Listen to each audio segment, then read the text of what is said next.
Hello, you're watching TVP World Talks. I'm Jonasz Rewiński.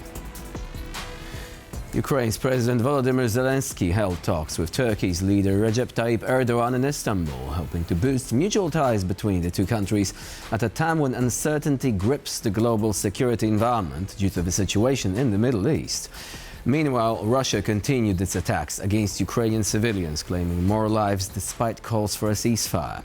With indications that top US negotiators could visit Kyiv soon, despite the peace process having almost ground to a halt following America's military operation in Iran, where does Ukraine stand in April 2026, more than 4 years since Russia's aggression? Joining us here today is Violetta Pashutina, Executive Director at the Land of Freedom Foundation. Hello and welcome to TVP World. Good morning, everyone. Thank you so much for having me today. So let's begin with President Zelensky visiting Turkey. What do you think are going to be the results of that visit? Do you think that cooperation between Turkey and Ukraine could actually be developed at this stage, despite the fact that Turkey occupies a very unusual position, trying to be a mediator between Ukraine and Russia, while also being a member of NATO? Thank you so much for this question, and please also let me begin by wishing everyone a peaceful and meaningful Easter. Today, millions of people across Europe and around the world will pray for peace. Many of those prayers will be for Ukraine, and we are so grateful that this morning, this special day, we have a chance to build our conversation about Ukraine, about our future, long-awaited peace. We are following closely every step of negotiations and all risks around ceasefire narratives. We see efforts that are building around Turkey, and at the same time, we understand that ceasefire is not a peace, and without clear security guarantees, without a clear political framework, ceasefire risks can be just a frozen conflict. That is why we understand that from European side, all political efforts should be also directed into the meetings held by the President Zelensky to support him, because Europe has seen before that frozen conflicts lead to. And they are not resolving the conflicts, they are just postponing it. So now, of course, the general situation is such that European countries are trying to foster these talks, but these talks are fundamentally right now being directed by the Americans. We're hearing that top US negotiators could visit Kyiv soon. We're talking about Jared Kushner and Steve Witkoff. Now, why do you think this visit is only taking place now? I mean, Witkoff had already visited Moscow multiple times before, but not Ukraine. Right, and we believe that such visit can be a meaningful step of hope that we will move in negotiations for the peace, and understanding that Ukraine now is shadowed above the global conflicts that are happening around the world, and we are taking every chance, every opportunity to build negotiations and to make it step by step. Currently, all our political forces, civil society are trying also to influence the situation, to address our government, president, to support building a long-lasting peace. And that is why also we are creating more partnerships and bonds with our European partners, because Ukraine should not be alone in those negotiations, and a strong European position can help us to have some progress. Well, of course, but do you think the American side is actually going to modify its position somewhat? I mean, Steve Witkoff was known for making statements which unfortunately aligned closely with Russian propaganda. He has visited Putin on many occasions. So many critics are saying now that this makes this entire process kind of not as it used to be, meaning that Russia is treated as if it did not commit any war crimes. It is treated as a reliable partner there. Do you think that the current situation, in particular President Zelensky offering support to America's partners in the Middle East with the drones, could that encourage the US administration to try and see Ukraine's point of view more, rather than relying to an excessive extent on that of Russia, as many critics are saying they do?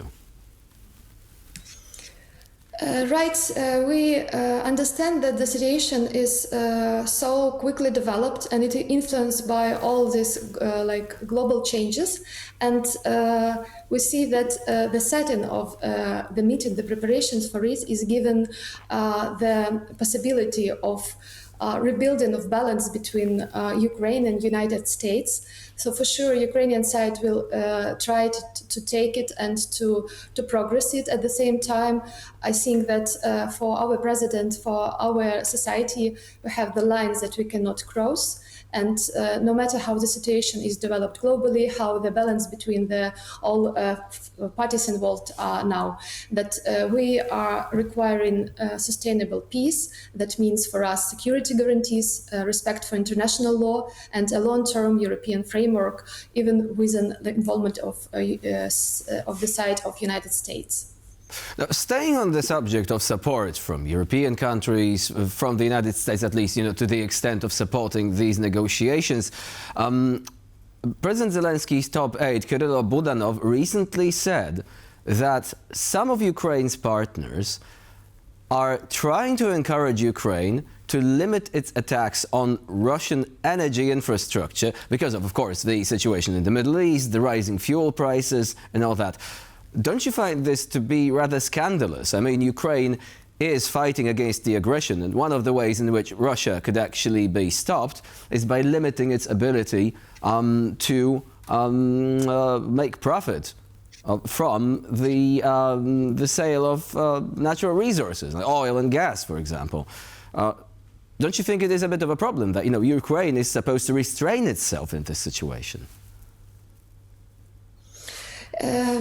Yes, thank you for this question. I would like to mention here that the European landscape is changing also, that we are now living in this more fragmented world, and we can receive different messages, but this is definitely not something that is a game changer for us, and we can receive different proposals, we can hear different communicational and political messages, but it's not meaning that we are changing the positions, and that the line and the strategic position of Ukraine that we are building is still the same, and like the whole focus of our political will, of our social will, is to progress, to win, and to stand where we are standing. And that is why we are very careful in building all cooperation and developing communication with our European partners, trying to find things that are playing for the both sides, and we believe that nowadays our goal is to focus on what works and not to focus on what is not helping us. Well, there have also been European countries that were calling for the suspension of sanctions. I mean, Hungary and Slovakia have issued a statement that the European Union simply cannot sustain its economy without Russian oil and gas. So they say, let us actually postpone the total ban on these resources. So again, this seems to be like easing the pressure on Russia while also trying to exert pressure on Ukraine. Don't you find this, again, to be a sort of like a lopsided diplomatic effort, which somehow seems to favor the aggressor, or at least let the aggressor off the hook, rather than help Ukraine, the victim of the aggression? Thank you. Definitely from some member states like Hungary and Slovakia, we can hear such messages that are not helping Ukraine according to this like global situation with oil and gas and all resources. But what is important that the general will from the European Union is not changing at all, and we have always some like compensation of support from the side of European Union, European Commission, and so on. I would also like to highlight that all talks about European enlargement, no matter how difficult they are continuing, and Ukraine is receiving positive signals on it, and that the main thing that we are continuing to reform ourselves, we are continuing to make steps needed for European integration, and the situation with separate member states is not something that can influence it and stop it. Do you think Ukraine is able to navigate this changing diplomatic situation? Because we've got, the war in the Middle East pretty much overshadowing everything. The United States actually also lifting some of the sanctions on Russian oil. So again, this has generated a windfall for Vladimir Putin. And we also have the peace process largely suspended due to that. I mean, even one of President Zelensky's advisors has said recently that until this war is over, it's only humanitarian negotiations which are ongoing, like, prisoner exchanges. But the main part of the negotiations has been suspended. This came from Mikhailo Podolyak quite recently. He said that essentially this is not going to go forward before the war in Iran is resolved. What else do you think Ukraine could do to navigate this rather difficult situation where some of the developments simply, they do not depend on Ukraine itself, but on something beyond its control? Yeah, I'm very grateful for this supporting question. It's really a very difficult time for us because it's 4 years into Russia's full-scale invasion. At the same time, we understand that Ukraine has also its own homework. And even when the attention of the global policymakers and countries are shifting, we have things to do internally. It's all well connected with reforming of our country, of democratic transition, of preparedness for European integration.